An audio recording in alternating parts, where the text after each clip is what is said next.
Can you describe the current humanitarian situation in the Gaza Strip and the abouts of people there?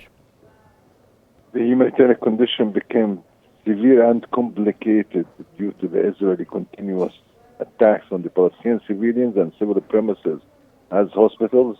You talked about Kamal Adwan Hospital, and there's many hospitals in the Gaza Strip which was destroyed and became kind of graves for the patients and medical teams, as happened in the Shifa Hospital in Gaza. It was a few months ago. So this is continued in the other hospitals. Now we have Al Auda Hospital in the north and Kamal Adwan, and we have high concerns about the lives of medical teams, patients, injured people who are locked inside these hospitals, no supplies.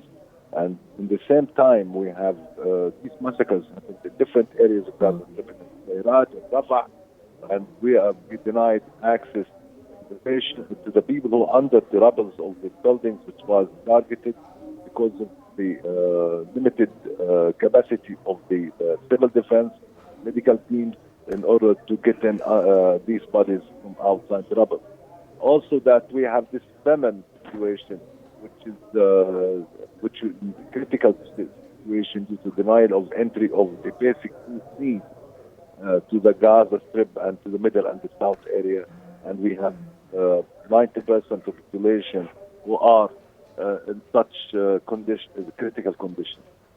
Now, you spoke about three massacres, or you spoke about massacres taking place in the Gaza Strip, particularly those three that occurred in the past 24 hours. Can you provide us more details about those massacres? Yes, we have a number of massacres happened in the past few hours, but every day, almost every day, we have new massacres happen in the different areas of Gaza, mainly in the north. But we have also concerns that other numbers we have, because we have no contact with the north now, and there is missing people, and we have no direct contact with them. So there is high concerns about the lives of the people of the North Gaza, the tens of thousands of people under such airstrikes and bombardment. In the same time that we have this shortage of supplies in the hospitals to deal with the injured people who are in the critical manners, and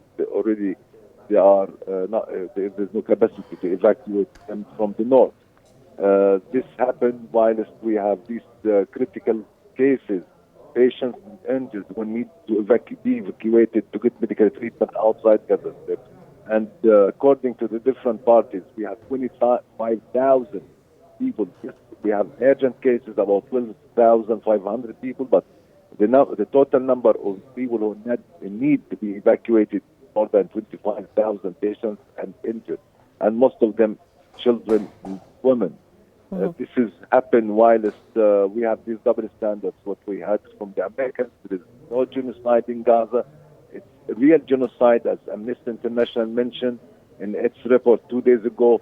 All the aspects of genocide is committed by Israel against Palestinian civilians on such critical conditions. We are calling on the different international actors in order to urgently act in order to end this war on Gaza Strip, to protect the Palestinian civilians and to get in aid.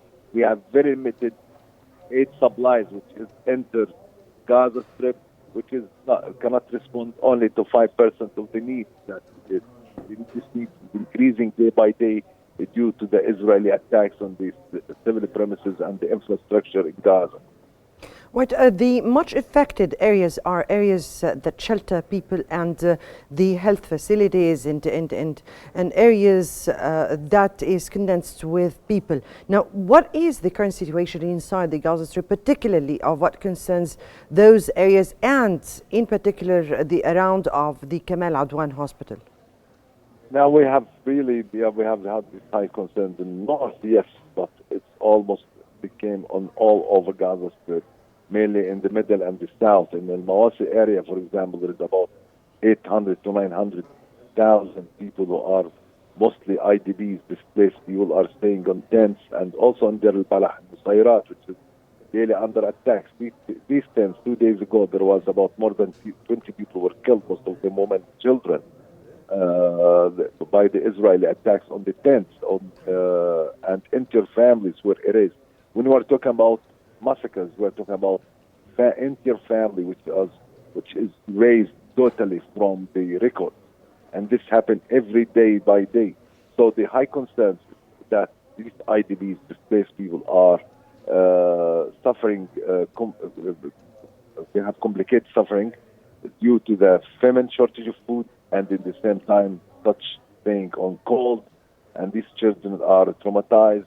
There is deficit in providing them with clothes, Right. winter blankets to cover their body. Right. That was the director of the Palestinian non-governmental organization, Amjad Shawa from Deir al-Balah. We thank you so much for your insights here.